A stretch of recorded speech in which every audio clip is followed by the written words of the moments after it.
Welcome back, everyone. In this episode, I'm taking a short break from exploring the mountain roads around the town and doing some sightseeing on foot. Right in the heart of downtown stands one of the best places to understand this part of western North Carolina, the Swain County Heritage Museum. And what makes this stop particularly interesting is that the building itself is part of the story. The museum itself is housed inside the old Swain County Courthouse, a building that was dated from 1907. For decades, this was the center of county government, housing the courtroom and the county offices. Walking through these doors, you're not just entering a museum. You're entering a building that witnessed much of the history we're about to explore. And Swain County has quite a story to tell. The history of this region begins long before Bryson City ever existed. These mountains were, and remain, part of the homeland of the Cherokee people.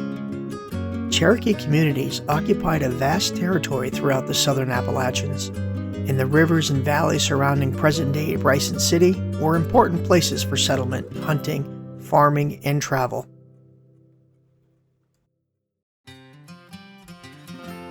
Following treaties and the forced removal of many Cherokee people during the 1800s, increasing numbers of European American settlers established farms and communities along the Tuckasegee River, Little Tennessee, and other river valleys.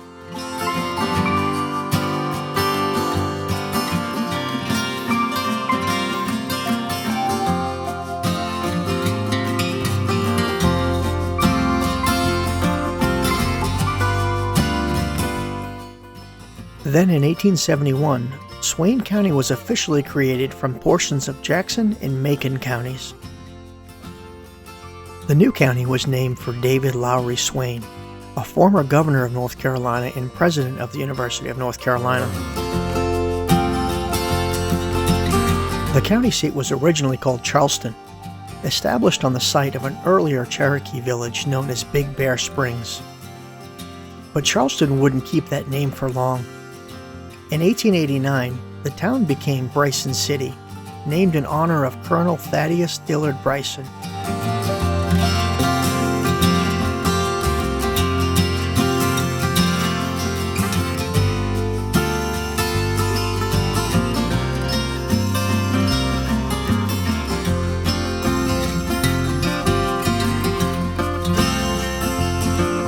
One of the biggest turning points came in 1884, when the railroad finally reached Swain County.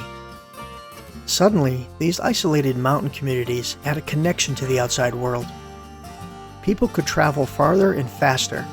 Supplies could be brought into the mountains, while timber and other products could be shipped out. The railroad helped transform Bryson City into an important commercial center, and it also helped create one of the biggest industries Swain County would ever experience.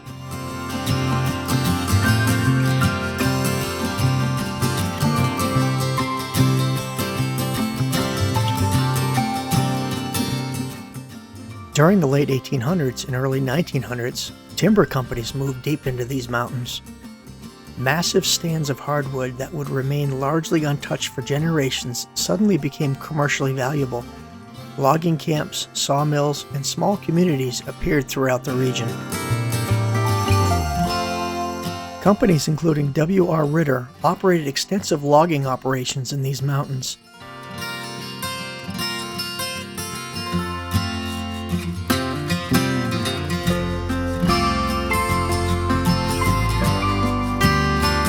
Today, that railroad heritage is still alive in Bryson City, where trains once used to haul timber and supplies through the mountains now carry visitors to the surrounding area. As I make my way through the museum, what I really like is the exhibits don't just concentrate on famous names and major events. They show what everyday life in Swain County was actually like.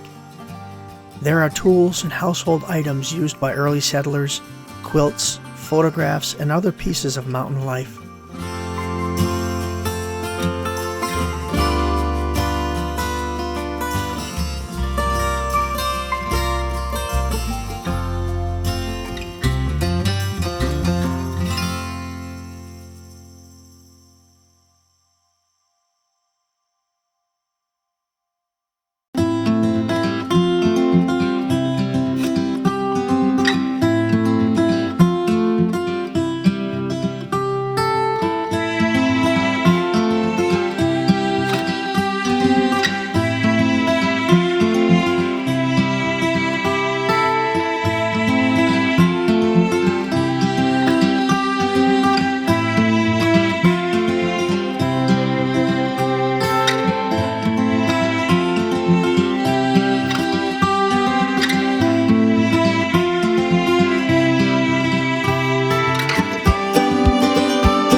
there's a restored log cabin exhibit that gives you an idea of just how simple life could be in these mountains.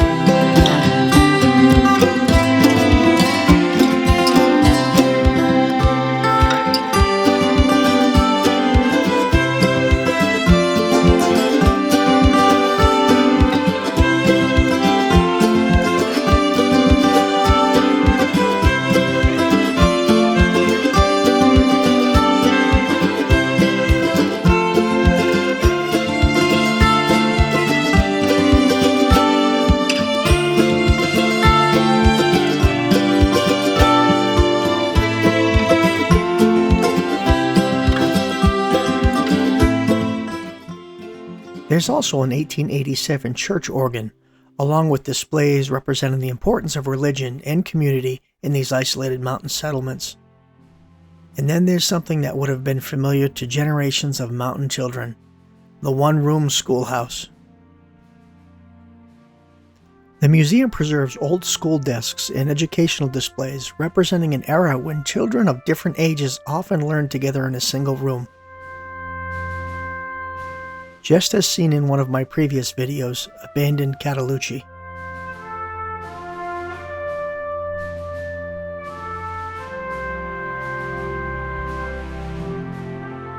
These objects may look simple today, but collectively, they tell the story of people who learned to survive in a place where isolation was simply part of life.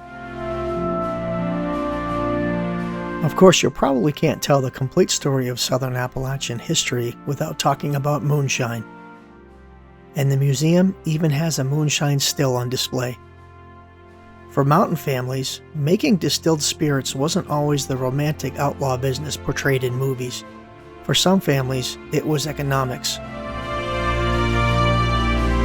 You see, corn could be difficult and expensive to transport out of the remote mountain communities. Turning that corn into whiskey created a product that was easier to transport and considerably more valuable. When governments began taxing distilled spirits, an old mountain tradition suddenly became an illegal one. And that created the legendary battles between revenuers and moonshiners that became part of the Appalachian folklore. Then came another enormous change. During the 1920s and 30s, land began being acquired for what would become the Great Smoky Mountains National Park. For visitors today, the park represents preserved mountains, wildlife, hiking trails, and some of the most spectacular scenery in America. But for the families who lived here, its creation could mean something very different. People had homes here, farms, churches, schools. Entire communities existed in places that today appear to be untouched by wilderness.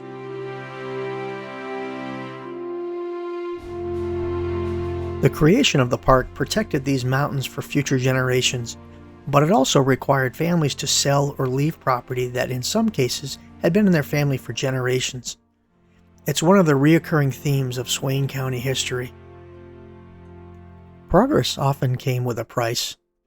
Perhaps nowhere is that more obvious than with the Fontana Dam. During World War II, the Tennessee Valley Authority constructed the enormous dam on the Little Tennessee River. The resulting Fontana Lake completely transformed northern Swain County. Roads disappeared, communities disappeared, homes and farms were abandoned, families were displaced. In some areas became isolated from the rest of the county. The museum includes photographs and displays concerning the communities of the North Shore area and how construction of the dam changed the lives of many people who lived there. It's difficult to look at Fontana Lake today and imagine anything other than wilderness. But beneath that beautiful water and along those remote shorelines are the remains and memories of another Swain County. This is a county shaped by geography, and that's what really makes Swain County special. Geography has shaped almost every chapter of its history. The mountains isolated communities, the rivers provided transportation, food, and fertile land. The railroad opened the mountains to industry, and logging transformed the forests. The national park protected enormous areas from future development, and Fontana Dam permanently altered the landscape. As I walk through the final exhibits, my biggest takeaway from the Swain County Heritage Museum is that these aren't simply old objects sitting behind glass. They're pieces of people's lives. A school desk represents children growing up in an isolated mountain community. A hand tool represents somebody trying to make a living from his rugged land.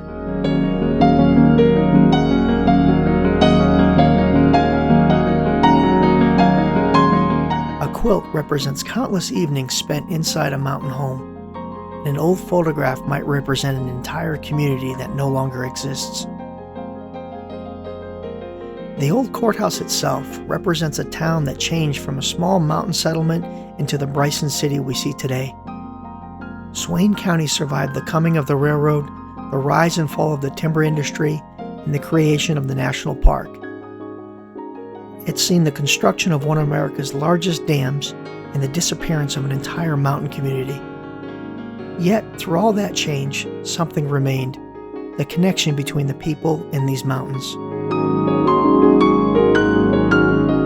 That's what makes places like Swain County Heritage Museum worth visiting. Because before I head back out onto the motorcycle and I start exploring these roads again, it's worth understanding why these roads are here and who traveled them long before us. So the next time you're riding through Bryson City, don't just pass through downtown on your way to the Smokies, the road to nowhere, Fontana Lake, or the Nantahala. Park the bike, walk inside the old courthouse, and spend some time learning the stories behind the landscape. Because once you understand the history of Swain County, those mountains outside start looking a little different. This is Swain County, Cherokee homeland, Appalachian communities, railroad towns, logging camps, lost settlements, mountain traditions, and the generations of people whose stories are still woven into these hills. And for me, that's exactly why I Moto explore. Exploring these roads is only half the journey. The other half is discovering the stories behind them. As always, thanks for watching. Take care, be safe, and I'll see you out there in America on two wheels.